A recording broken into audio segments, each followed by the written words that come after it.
ang ibibigay natin sa Diyos ay sakripisyo, hindi surplus.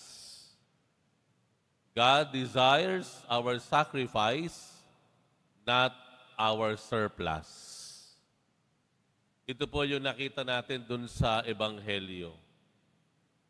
Hindi tinignan ng Panginoon kung magkano ang inilalaglag ng mga tao doon sa lalagyan ng donasyon sa templo noong mga panahon na iyon.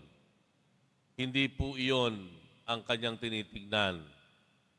Ang tinitignan ng Panginoon ay yung damdamin ng mga tao nung naghulog doon sa lalagyan sa loob ng templo. Kaya ipinagtaka ng mga alagad nung sinabi ni Jesus, itong babaeng ito, kahit 2 kusing lang ang kanyang inihulog, siya ang may pinakamalaking inialay sa templo. Sapagkat ipinaliwanag ng Panginoon, yung iba, naghulog ng hindi na nila kailangan, yung sobra-sobra, yung surplus nila. Pero itong babaeng ito, ibinigay, ipinagkaloob ang kanyang kabuhayan. Mas mahirap kaysa magbigay ng surplus na masasabi nating mas madali at mas magaang. Ang nais ng Panginoon, our sacrifice, not our surpluses. Dahil sa totoo lamang, kung Diyos lamang ang tatanungin natin, He doesn't need anything from us. Wala namang kailangan ng Diyos sa atin eh. Kayang-kaya niyang gawin ang lahat ng kayamanan na meron tayo. Ang kayamanan ng Diyos, kahit pagsamasamahin ang yaman ng tao sa mundo, wala sa kalingkingan sa yaman ng Diyos. Sa katunayan, kung ano man meron tayo, Kanya rin naman galing. Pero ano yung hindi kayang kunin at gawin ng Diyos? Ang hindi kaya ng Diyos, yung damdamin natin, yung kalooban natin. Pag nagmatigas tayo, walang magagawa ang Diyos. Pag tumalikod tayo, walang magagawa ang Diyos. Kapag tayo ay sumalungat sa Kanya, walang magagawa ang Diyos. Tayo lamang ang dapat may kusang pagkakaloob sa Diyos. Dahil ang Diyos hindi namimilit.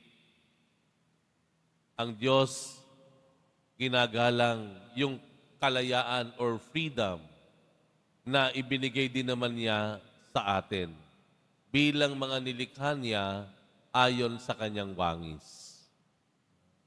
Yun, masasabi natin ang hindi kakayanin ng Diyos. Kaya ano ang solusyon? Ano ang natitirang dapat natin gawin? Ibigay natin ang kusa sa loob. Ang ating kalooban, ang ating sakripisyo. Si San Andres Dunglac ay isa sa mga naunang santo sa Vietnam. Noong 1988 po, nag-canonize si Pope John Paul II ng mahigit 100 santo noong 1988. Mahigit 100 ang canonized, ibig sabihin, mga naging santo sa simbahan. Mga mahigit 70, puro Vietnamese.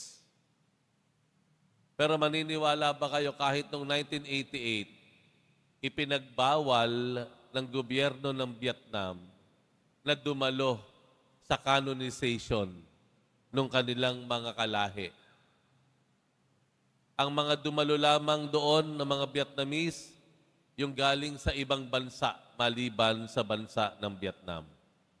Para saksihan ang canonization ng kani-kanilang mga kababayan.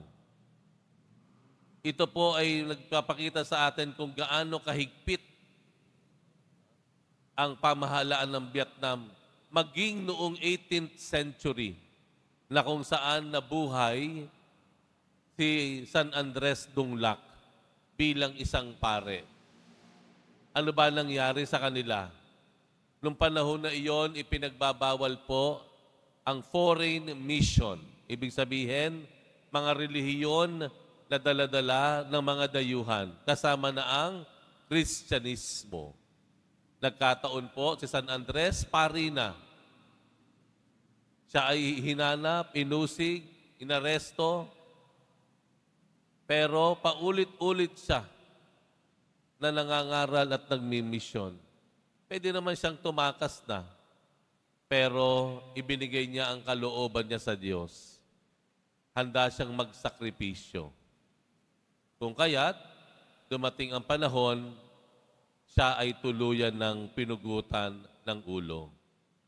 Pero, dahil doon sa kanyang ginawang kabayanihan, dahil sa kanyang ipinakitang pagbibigay ng kalooban ng sakripisyo sa Diyos, hindi po nagtagal, biglang dumami ang mga Kristiyano sa bansang Vietnam. Sabi nga, the blood of the martyr is the seed of Christianity.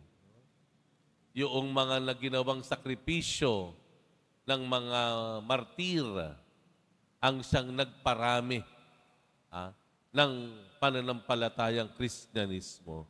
Hindi lamang sa Vietnam, kundi sa maraming lugar pa. Ano po ang ating pwedeng makita dito? Agaya ng nabanggit po natin, the Lord desires our sacrifice, not our surpluses. Hindi tinitingnan ng Diyos kung ano yung kaya nating ibigay. Ang tinitingnan ng Diyos kung ano yung kaya nating matira sa ating kalooban para sa ating sarili. Yung sakripisyo na kalakip ng ating inihahandog o ipinagkakaloob. Gaano ba talaga sa atin kahirap magbigay? Handa ba tayong maglaan o magsakripisyo ng ating oras o panahon para gumawa ng mabuti? Kaya po ba natin na hindi mo nakakain ng 3 beses isang araw, wag lang tayong gagawa ng masama? Kaya ba nating tiisin na wag kumuha ng hindi sa atin kahit damang-dama na natin ang bigat ng ating pangangailangan?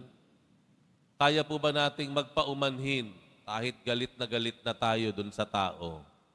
Kaya ba nating magparaya kahit alam mo, abusado yung taong iyon? Hindi kung ano yung kaya nating ibigay, kung hindi kung ano yung kaya nating matira sa ating sarili. Not our surpluses, but our sacrifice.